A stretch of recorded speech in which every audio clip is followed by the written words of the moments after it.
ಸ್ನೇಹಿತರೆ, ಮೀಡಿಯಾ ಮಾಸ್ಟರ್ಸ್ಗೆ ಸ್ವಾಗತ, ಸುಸ್ವಾಗತ. ಗೆಳೆಯರೆ, ಇರಾನ್ ಮತ್ತು ಇಸ್ರೇಲ್ ನಡುವಿನ ಕಾಳಗ ದೊಡ್ಡ ಮಟ್ಟದಲ್ಲಿ ನಡೀತಾ ಇದೆ. ಅಮೆರಿಕ ಮೇಲೆ ದಾಳಿ ಮಾಡೋದಕ್ಕೆ ಇರಾನಿಗೆ ಸಾಧ್ಯ ಆಗುವುದಿಲ್ಲ. ಹೀಗಾಗಿ ಅವರು ಅರಬ್ ದೇಶಗಳು ಹಾಗೂ ಇಸ್ರೇಲ್ ಅನ್ನ ಟಾರ್ಗೆಟ್ ಮಾಡ್ಕೊಳ್ತಾ ಇದ್ದಾರೆ. ಇನ್ನು ಇಸ್ರೇಲ್ ಇರಾನಿನ ಮೇಲೆ ದಾಳಿ ಮಾಡ್ತಾ ಇರೋದು, ಅಲ್ಲಿನ ಮಿಸೈಲ್ ದಾಸ್ತಾನುಗಳನ್ನ, ಯುದ್ಧ ವಿಮಾನಗಳನ್ನ ಹೊಡೆದು ಹಾಕ್ತಾ ಇರೋದು, ಇದೆಲ್ಲ ಕೆಲವರಿಗೆ ವಿಪರೀತ ಸಂತೋಷವನ್ನು ಉಂಟು ಮಾಡ್ತಾ ಇರೋ ಹಾಗೇನೆ ಇರಾನ್ ಇಸ್ರೇಲ್ ಮೇಲೆ ತೀವ್ರ ದಾಳಿಗಳನ್ನ ಮಾಡಿದಾಗ ಇನ್ನು ಕೆಲವರು ಖುಷಿಯಲ್ಲಿ ಮುಳುಗೇಳ್ತಾ ಇದ್ದಾರೆ. ಅದರಲ್ಲೂ ಮೊನ್ನೆ ಡಿಮೋನಾ ಸಮೀಪ ಇರಾನಿನ ಮಿಸೈಲ್ಗಳು ಬಿದ್ವು ಅಂದ ಕೂಡಲೇ ಕೆಲವರಿಗೆ ಸಿಕ್ಕಾಪಟ್ಟೆ ಸಂತೋಷನೂ ಆಯ್ತು. ಸ್ನೇಹಿತರೆ, ಇದು ಹೊರಗೆಲ್ಲೋ ನಡೀತಿರೋ ಯುದ್ಧ, ಬೇರೆ ಬೇರೆ ದೇಶಗಳು, ಬೇರೆ ಬೇರೆ ಬಣಗಳ ನಡುವಿನ ಯುದ್ಧ. ಇದು ಈ ಯುದ್ಧ ನಮಗೇನು ನಷ್ಟ ಉಂಟು ಮಾಡುತ್ತೆ, ನಾವು ಹೇಗೆ ಆರ್ಥಿಕವಾಗಿ ಸಮಸ್ಯೆಗೆ ಸಿಲುಕಿಕೊಳ್ಳಬೇಕಾಗತ್ತೆ ಅನ್ನೋದು ನಮ್ಮ ಕಾಳಜಿ. ಹಾಗೆ ಯುದ್ಧ, ಸೇನೆ, ಆಯುಧಗಳಲ್ಲಿ ಆಸಕ್ತಿ ಇರೋರಾದ್ರೆ ಎರಡೂ ಬಣಗಳು ಬಳಸ್ತಾ ಇರೋ ಆಯುಧಗಳು, ಅವರ ತಂತ್ರಗಾರಿಕೆ, ಅಲ್ಲಿನ ಗದ್ದಾರಿಗಳು, ಬೇಹುಗಾರರ ಬುದ್ಧಿವಂತಿಕೆಗಳು, ಇದೆಲ್ಲದರಿಂದ ಭಾರತ ಏನು ಕಲಿಬೇಕು, ಏನು ಕಲಿಬಹುದು ಅನ್ನೋದನ್ನ ನೋಡೋದಕ್ಕೆ ನಮಗೆ ಯುದ್ಧ ಸಹಾಯವನ್ನು ಮಾಡುತ್ತೆ. ಇನ್ನು ಯುದ್ಧ ಅಂದ ಮೇಲೆ ಅವರಿಗೆ ಹೊಡ್ಕೊಳ್ಳೋದಿದ್ದಿದ್ದೆ. ಎಲ್ಲ ದಿನಾನು ಭಾನುವಾರನೇ ಆಗಿರೋದಿಲ್ಲ. ಒಂದಿನ ಅವರು ಮೇಲುಗೈ ಸಾಧಿಸಿದ್ರೆ ಇನ್ನೊಂದ್ ದಿನ ಇವರು ಕೈ ಮೇಲಾಗುತ್ತೆ. ಇಸ್ರೇಲಿನ ಡಿಮೋನಾ ಮೇಲೆ ದಾಳಿ ಆದ್ರೆ, ಅರಾದ್ನಲ್ಲಿನ ಮನೆಗಳು ಧ್ವಂಸ ಆದ್ರೆ ಇಸ್ರೇಲ್ ಸೋತ್ ಹೋಯ್ತು ಅಂತಲೂ ಅಲ್ಲ. ತೆಹರಾನ್ ಮೇಲೆ ದಾಳಿಗಳಾಗಿ ಅಲ್ಲಿನ ಎಲೆಕ್ಟ್ರಿಕ್ ಗ್ರಿಡ್ಗಳು ನಾಶ ಆದ ಕೂಡಲೇ ತೆಹರಾನ್ ಸೋಲೊಪ್ಪಿಕೊಂಡು ಬಿಡುತ್ತೆ ಅಂತಲೂ ಅಲ್ಲ. ರಷ್ಯಾ ಹಾಗೂ ಯುಕ್ರೇನ್ನ ಯುದ್ಧ ನೋಡಿ, ಅದು 4 ವರ್ಷಗಳನ್ನ ಪೂರೈಸೋ ಕಡೆಗೆ ಹೆಜ್ಜೆ ಹಾಕ್ತಾ ಇದೆ. ಅಲ್ಲಿ ಯುಕ್ರೇನ್ ಅನ್ನೋ ಸಣ್ಣ ದೇಶ ರಷ್ಯಾ ಅನ್ನೋ ದೈತ್ಯನಿಗೆ ಸವಾಲೊಡ್ಡುಕೊಂಡು ಕಾಲೂರ್ಕೊಂಡು ನಿಂತು ಕಾದಾಡ್ತಾ ಇದೆ. ಸೊ ಯುದ್ಧ ಅನ್ನೋದು ಯಾವುದಾದ್ರೂ ಒಂದು ಬಣ ಕೈ ಚೆಲ್ಲುವವರೆಗೆ ನಡೀತಲೇ ಇರುತ್ತೆ. ಅದು ದೀರ್ಘಕಾಲಕ್ಕೆ ಹೋದ್ರೆ ನಮಗದರ ಬಗ್ಗೆ ಆಸಕ್ತಿ ಕಡಿಮೆ ಆಗಬಹುದು, ಆದ್ರೆ ಯುದ್ಧ ಮಾತ್ರ ನಡೀತಲೇ ಇರುತ್ತೆ. ಇನ್ನು ಇಸ್ರೇಲ್ ಹಾಗೂ ಇರಾನ್ ಇವೆರಡೂ ಕೂಡ ಹಠಕ್ಕೆ ಬಿದ್ದಿರೋ ದೇಶಗಳು. ಅಲ್ಲಿ ರೆಜಿಮ್ ಅನ್ನ ಉಳಿಸ್ಕೋಬೇಕು ಅನ್ನೋ ಹಠ ಇರಾನಿಗೆ. ಅದಕ್ಕಾಗಿ ಅವರು 50 ವರ್ಷಗಳ ತಯಾರಿಯನ್ನ ಮಾಡಿಕೊಂಡು ಕೂತಿದ್ದಾರೆ. ಮತ್ತೊಂದು ಕಡೆ ದಿನ ಒಂದೊಂದು ಪ್ರಾಕ್ಸಿ ಜೊತೆ ಕಾದಾಡೋದು ಬಿಟ್ಟು ಹಾವಿನ ಹೆಡೆಯನ್ನೇ ಕತ್ತರಿಸಿ ಬಿಡಬೇಕು ಅನ್ನೋ ಹಠ ಇಸ್ರೇಲಿಗೆ. ಅವರು ಕೂಡ ಯುದ್ಧ ನಿಲ್ಲಿಸುವ ಮೂಡಲ್ಲೇನಿಲ್ಲ. ಹಾಗೆ ನೋಡಿದ್ರೆ ಈ ಇಸ್ರೇಲ್ ಅನ್ನೋದು ಹುಟ್ಟಿರೋದೇ ಸಂಘರ್ಷದ ಮೂಲಕ. ಆ ದೇಶ ಹುಟ್ಟಿದ ಬರೀ 48 ಗಂಟೆಗಳ ಒಳಗೆ ಒಂದು ದೊಡ್ಡ ಸಂಘರ್ಷಕ್ಕಿಳಿಬೇಕಾಗಿ ಬಂದಿತ್ತು. ಗೆಳೆಯರೆ, ಹಲವಾರು ವಿಷಯಗಳಲ್ಲಿ ಭಾರತಕ್ಕೂ ಇಸ್ರೇಲಿಗೂ ಸಾಕಷ್ಟು ಸಾಮ್ಯತೆಗಳಿವೆ. ಎರಡೂ ದೇಶಗಳು ಭಯೋತ್ಪಾದನೆಯ ವಿರುದ್ಧ ಹೋರಾಟ ಮಾಡ್ತಾ ಇವೆ. ಎರಡೂ ದೇಶಗಳಲ್ಲೂ ಬಹುಸಂಖ್ಯಾತ ಮತ್ತು ಅಲ್ಪಸಂಖ್ಯಾತರ ರೇಷಿಯೋ ಇದೆಯಲ್ಲ, ಅದು ಹೆಚ್ಚು ಕಡಿಮೆ ಅಷ್ಟೇ ಪರ್ಸೆಂಟೇಜ್ ಇದೆ. ಹಾಗೆ ಎರಡೂ ದೇಶಗಳು ಹುಟ್ಟಿದ ಕೂಡಲೇ ಯುದ್ಧ ಮಾಡಬೇಕಾಗಿ ಬಂತು. ಎರಡೂ ದೇಶಗಳು ಇಸ್ಲಾಮಿಕ್ ದೇಶಗಳ ವಿರುದ್ಧನೇ ಕಾದಾಡಬೇಕಾಯಿತು. ಅಲ್ಲಿ ಒಂದೇ ವ್ಯತ್ಯಾಸ ಅಂದ್ರೆ ಇಸ್ರೇಲಿಗೆ ಹಠ ಇತ್ತು, ಅದಕ್ಕೊಳ್ಳೆ ನಾಯಕತ್ವ ಕೂಡ ಸಿಕ್ತು. ಅವರು ಆರ್ಥಿಕವಾಗಿ ಕೂಡ ಬಲಿಷ್ಠರಾಗಿದ್ರು.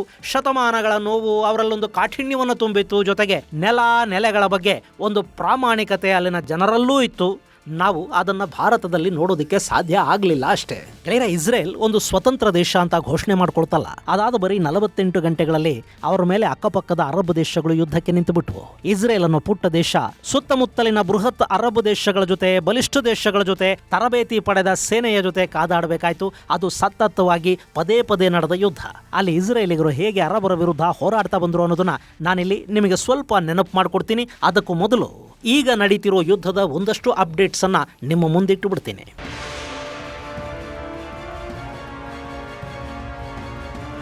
ಇಸ್ರೇಲ್ ಇರಾನ್ ವಿರುದ್ಧ ದಾಳಿಗಳನ್ನು ಮತ್ತಷ್ಟು ತೀವ್ರಗೊಳಿಸಿದೆ.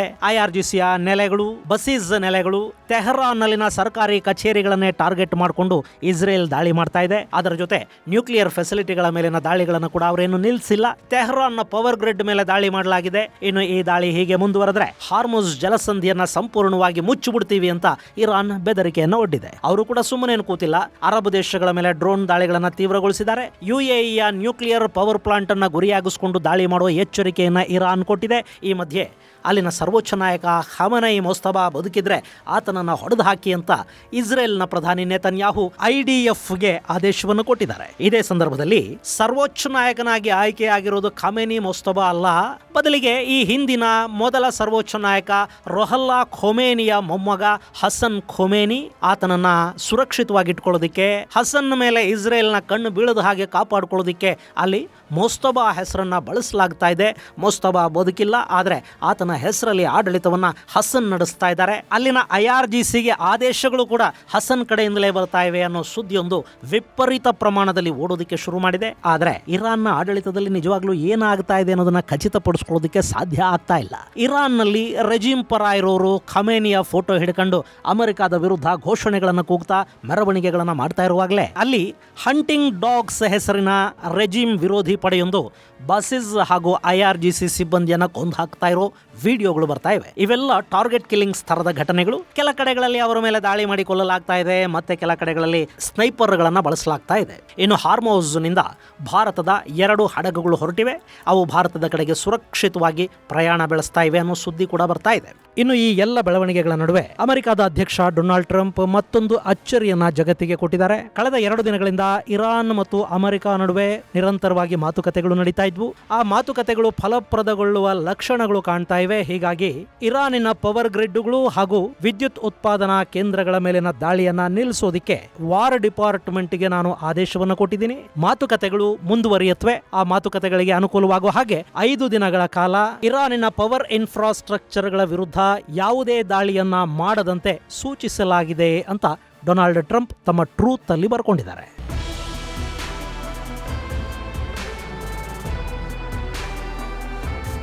ಇನ್ನು ಇಸ್ರೇಲಿನ ವಿಷಯಕ್ಕೆ ಬರೋದಾದ್ರೆ ಗೆಳೆಯರೆ, ಅದು 1948ರ ಸಮಯ. ಇಸ್ರೇಲ್ನ ಅವತ್ತಿನ ಪ್ರಧಾನಿ ಬೆನ್ ಗುರಿಯನ್ ಬ್ರಿಟಿಷರು ಇಸ್ರೇಲ್ ಅನ್ನೊಂದು ಸ್ವತಂತ್ರ ದೇಶವನ್ನಾಗಿ ಘೋಷಿಸ್ತಾರೆ ಅಂತ ಕಾಯೋದಕ್ಕೆ ಹೋಗದೆ ಮೇ 14ನೇ ತಾರೀಕು ಇಸ್ರೇಲ್ ಅನ್ನ ಸ್ವತಂತ್ರ ದೇಶ ಅಂತ ತಾವೇ ಘೋಷಣೆ ಮಾಡ್ಕೊಂಡು ಬಿಟ್ರು. ಅದು ಅವತ್ತಿಗೆ ಅರಬ್ ದೇಶಗಳಿಗೆ ನುಂಗಲಾರದ ತುತ್ತು ಅನ್ನಿಸ್ಕೊಳ್ತು.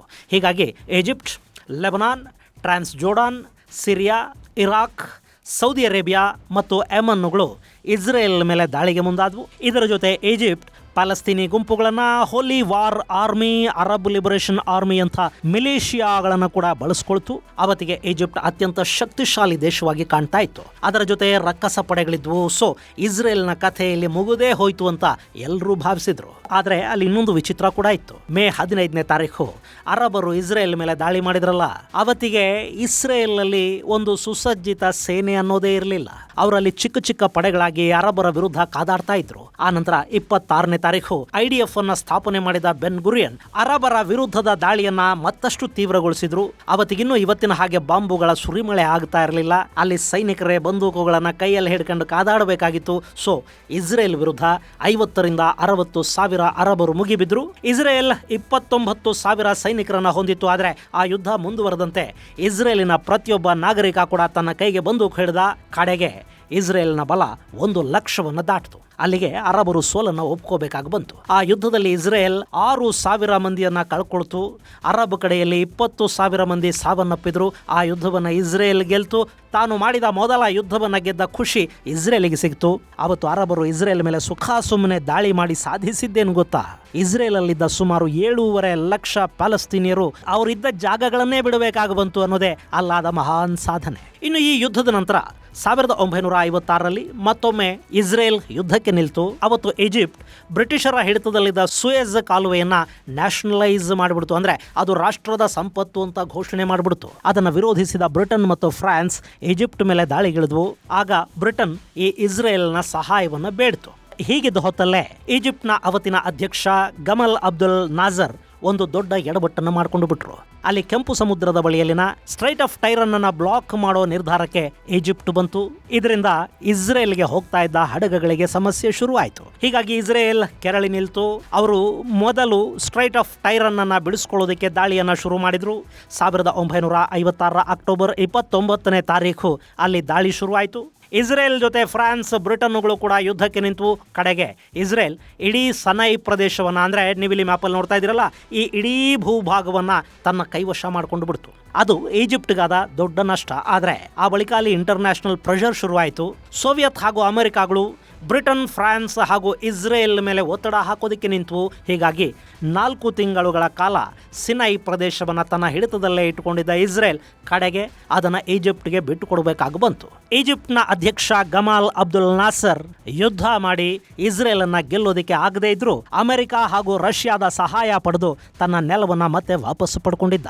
1956ರಿಂದ 57ರವರೆಗೆ ಸೂಯೆಜ್ ಕೆನಾಲ್ ಅನ್ನು ಮುಚ್ಚಲಾಗಿತ್ತು. ಆ ಬಳಿಕ ಮತ್ತೆ ಅದು ಕಾರ್ಯಾರಂಭ ಮಾಡಿತು. ಈ ಯುದ್ಧದಲ್ಲಿ ಬ್ರಿಟನ್ ಹಾಗೂ ಫ್ರಾನ್ಸ್ಗಳ ಸೂಪರ್ ಪವರ್ ಕೊನೆಯಾಯಿತು. ಅಮೆರಿಕ ಜಾಗತಿಕ ರಾಜಕೀಯವನ್ನು ನಿಯಂತ್ರಿಸುವ ಜವಾಬ್ದಾರಿಯನ್ನು ತನ್ನ ಕೈಗೆ ತಗೊಳ್ತು. ಆದರೆ ಇಸ್ರೇಲ್ನ ಅಗ್ರೆಷನ್ ಮತ್ತೊಮ್ಮೆ ಅರಬರಲ್ಲಿ ಭಯವನ್ನು ಉಂಟು ಮಾಡಿತು.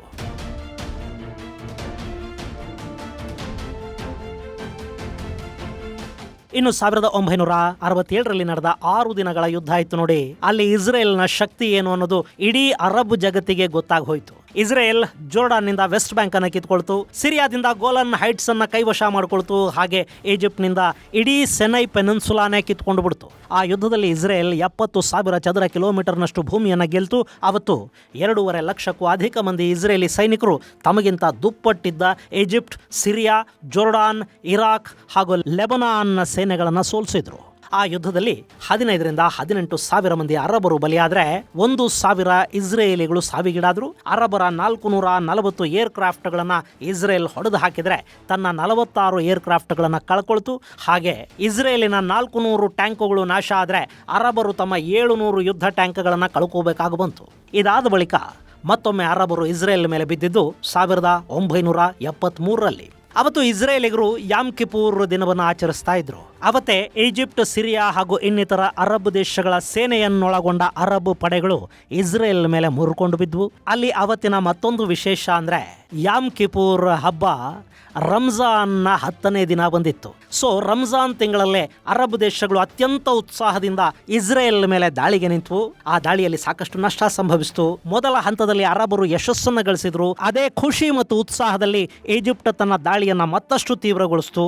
ಅದು ಅರಬರಿಗೆ ಹಿನ್ನಡೆಯನ್ನುಂಟು ಮಾಡಿತು. ಕಡೆಗೆ ಈ ಯುದ್ಧದ ಕೊನೆಯ ಹೊತ್ತಿಗೆ ಅರಬರು ತಾವು ಕಳ್ಕೊಂಡಿದ್ದ ಒಂದಷ್ಟು ಭೂಪ್ರದೇಶಗಳನ್ನ ಮತ್ತೆ ಗಳಿಸ್ಕೊಳ್ಳೋದ್ರಲ್ಲಿ ಯಶಸ್ವಿ ಏನೋ ಆದರೂ ಆದರೆ ಇಸ್ರೇಲಿನ ನೆಲವನ್ನು ಮುಟ್ಟೋದಿಕ್ಕೆ ಅವರಿಗೆ ಸಾಧ್ಯ ಆಗಲಿಲ್ಲ.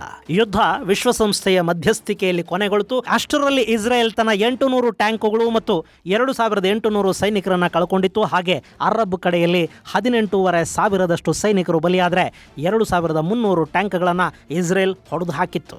ಆ ಯುದ್ಧದ ನಂತರ ಇಸ್ರೇಲ್ ಮತ್ತು ಅರಬರು ಮತ್ತೆ ಯುದ್ಧ ಮಾಡ್ಕೊಳ್ಳೋದಕ್ಕೆ ಹೋಗಲಿಲ್ಲ. ಈಜಿಪ್ಟ್ ಅರಬ್ನ ನಾಯಕನಾಗುವ ಕನಸನ್ನು ಬಿಟ್ಟುಬಿಡ್ತು. ಹಾಗೆ ಇಸ್ರೇಲ್ ಜೊತೆ 1978ರಲ್ಲಿ ಒಂದು ಒಪ್ಪಂದವನ್ನು ಮಾಡಿಕೊಳ್ತು. ಆ ಒಪ್ಪಂದದ ಹಿನ್ನೆಲೆಯಲ್ಲಿ ಇಸ್ರೇಲ್ ತಾನು ಗೆದ್ದಿದ್ದ ಸಿನೈ ಪ್ರದೇಶವನ್ನು ಈಜಿಪ್ಟ್ಗೆ ಬಿಟ್ಟುಕೊಟ್ಟು ಗಾಜಾ ಪಟ್ಟಿನ ತನ್ನ ಹಿಡಿತದಲ್ಲಿಟ್ಟುಕೊಳ್ತು. ಹಾಗೆ ಈಜಿಪ್ಟ್ ಇಸ್ರೇಲ್ಗೆ ದೇಶ ಅನ್ನೋ ಮಾನ್ಯತೆಯನ್ನು ಕೊಡ್ತು. ಅದಾದ ನಂತರ ಇಸ್ರೇಲ್ ವಿರುದ್ಧ ಅರಬ್ ದೇಶಗಳು ಯುದ್ಧಕ್ಕೆ ಮತ್ಯಾವತ್ತೂ ಮುಂದಾಗಲಿಲ್ಲ. ಜೋರ್ಡಾನ್ ಕೂಡ ಇಸ್ರೇಲ್ ಜೊತೆಗಿನ ಸಂಬಂಧಗಳನ್ನು ಸುಧಾರಣೆ ಮಾಡಿಕೊಳ್ತು. ಸೌದಿ ಅರೇಬಿಯಾ ಮೊದಲ ಯುದ್ಧವನ್ನು ಬಿಟ್ಟರೆ ಇನ್ಯಾವ ಯುದ್ಧದಲ್ಲೂ ತನಗೂ ಯುದ್ಧಗಳಿಗೂ ಸಂಬಂಧನೇ ಇಲ್ಲ ಅನ್ನೋ ಹಾಗೆ ತಟಸ್ಥವಾಗಿ ಉಳ್ಕೊಂಡಿತ್ತು. ಈ ಯುದ್ಧದ ನಂತರ ಅರಬ್ ದೇಶಗಳು ಮತ್ತು ಇಸ್ರೇಲ್ ನಡುವೆ ಮತ್ಯಾವ ನೇರ ಯುದ್ಧನೂ ಆಗಲಿಲ್ಲ. ಆದರೆ 1979ರ ನಂತರ ಇರಾನ್ನಲ್ಲಿ ಪರಿಸ್ಥಿತಿ ಬದಲಾಯಿತು. ಅಲ್ಲಿ ಇಸ್ಲಾಮಿಕ್ ರೆಜಿಮ್ನ ಆಡಳಿತ ಶುರುವಾಯಿತು. ಅದಾದ ಮೇಲೆ ಅರಬ್ ನೆಲಗಳಲ್ಲಿ ಇರಾನ್ ತನ್ನ ಪ್ರಾಕ್ಸಿಗಳನ್ನು ಬೆಳೆಸ್ತಾ ಹೋಯಿತು. ಹೀಗಾಗಿ ಅಲ್ಲಿ ಇಸ್ರೇಲ್ ಮತ್ತೆ ನಿರಂತರವಾಗಿ ಕಾದಾಡಬೇಕಾದ ಅನಿವಾರ್ಯತೆಗೆ ಬಿತ್ತು. 1982ರಲ್ಲಿ ಲೆಬನಾನ್ ಯುದ್ಧ ಆಯಿತು. ಆನಂತರ ಪ್ಯಾಲೆಸ್ತೀನಿಯರು ಫಸ್ಟ್ ಇಂತಿಫಾದಾ ಶುರು ಮಾಡಿದ್ರು. ಅಲ್ಲಿ ಇಸ್ರೇಲ್ ದೊಡ್ಡ ಮಟ್ಟದ ಸಂಘರ್ಷವನ್ನು ನಡೆಸಬೇಕಾಗಿ ಬಂತು. ಅದಾದ ಬಳಿಕ 2000ರಿಂದ 2005ರ ನಡುವೆ ಎರಡನೇ ಇಂತಿಫಾದಾ ನಡೀತು. ಆಗಲೇ ಗಾಜಾ ಪಟ್ಟಿಯಲ್ಲಿ ಹಮಾಸ್ ಪ್ರಬಲ ಆಗಿತ್ತು. ಆ ನಂತರ 2006ರಲ್ಲಿ ಎರಡನೇ ಬಾರಿಗೆ ಲೆಬನಾನ್ನಲ್ಲಿ ಯುದ್ಧ ಶುರುವಾಯಿತು. ಅದಾದ ಬಳಿಕ 2023ರಲ್ಲಿ ಹಮಾಸ್ ಇಸ್ರೇಲ್ ಮೇಲೆ ದಾಳಿ ಮಾಡ್ತು. ಗಾಜಾ ಸಂಘರ್ಷಕ್ಕಿದು ಕಾರಣ ಆಯಿತು. ಗಾಜಾನ ಇಸ್ರೇಲ್ ಪುಡಿ ಮಾಡ್ತು. ಈಗ ನೇರ ಇರಾನ್ ಮತ್ತು ಇಸ್ರೇಲ್ಗಳ ನಡುವೆ ಒಂದು ಯುದ್ಧ ಶುರುವಾಗಿದೆ.